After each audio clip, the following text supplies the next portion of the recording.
Viewers may have noticed this past weekend an unusual number of Canadian flags flying on houses, especially on the homes of people that you know to be more on the liberal end of the spectrum. So I thought it would be fitting in this week of Don't Talk TV to talk a little bit about how that flag became our flag legally and some brief history on the flag that Canada had before the current one.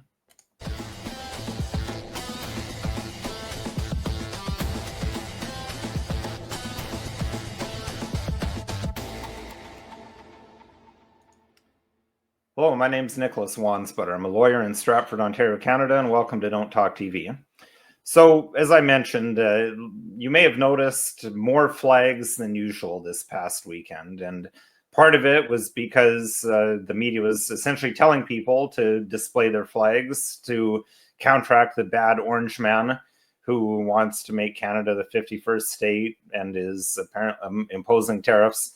We're not going to get into the weeds talking about those issues, but these encouragements from legacy media to fly the flag coincided with a day that, frankly, I had forgotten about. I mean, I generally knew of its existence, but forgotten that February the 15th is Flag Day.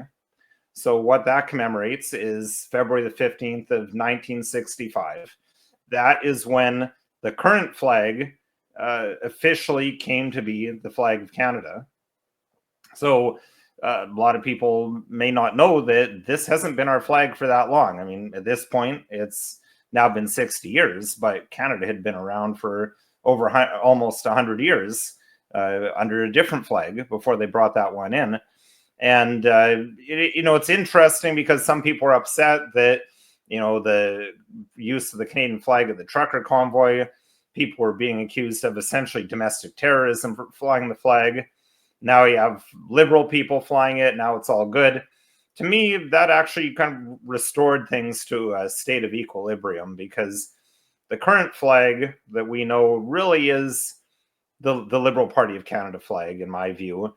It's certainly the more liberal Canada. Before the 1960s, Canada always defined itself as being different from the United States by being more traditional, more British, more conservative. Whereas since the 60s, Canada has been defined as being different from the United States by being more, quote unquote, progressive and more in favor of LGBT and transgender and this, that, and the other thing of, with the more really left-wing progressive issues. So I associate that flag with the post-60s Canada. No coincidence that's when the flag was brought in. And I associate the other flag that we'll see in a minute with that pre-1960s Canada. So how did this come to pass? It was the culmination of a process that started 15th of June, 1964 by the minority government Liberal Party of Canada leader, Lester B. Pearson, who started this debate of we need to change the flag. He was disturbed that during the Sudan crisis that he'd played a role in negotiating a peace treaty on, that people saw this Canadian flag that nefariously had the Union Jack on it, and he wanted to change that so that people would like Canada more, I guess. Public opinion was mixed. If you look across Canada, it superficially appears that the majority of Canadians were in favor of changing the flag, but that's because it was kind of heavily skewed by Quebec wanting a new flag. If you look at English-speaking Canada, about 65% wanted to keep the old flag. So there was debates in Parliament. The Conservatives under John Diefenbaker were opposed. Ultimately, it passed through the House of Commons. It passed through the Senate.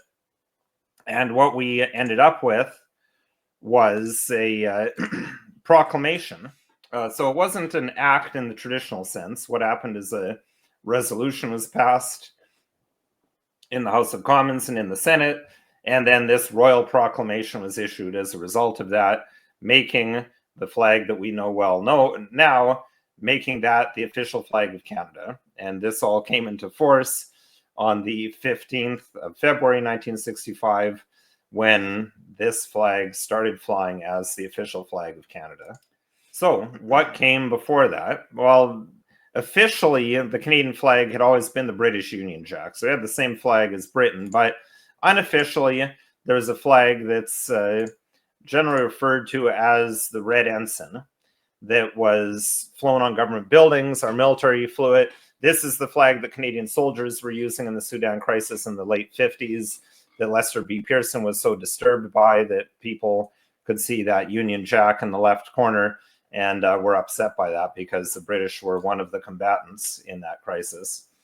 But this flag, I think, very well represents what Canada is all about, our history, our heritage.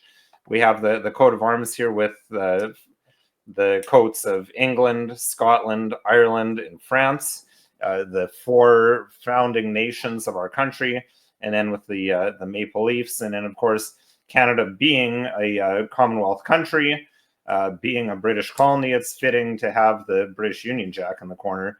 And frankly, I think this flag just looks a lot better than the current flag as well.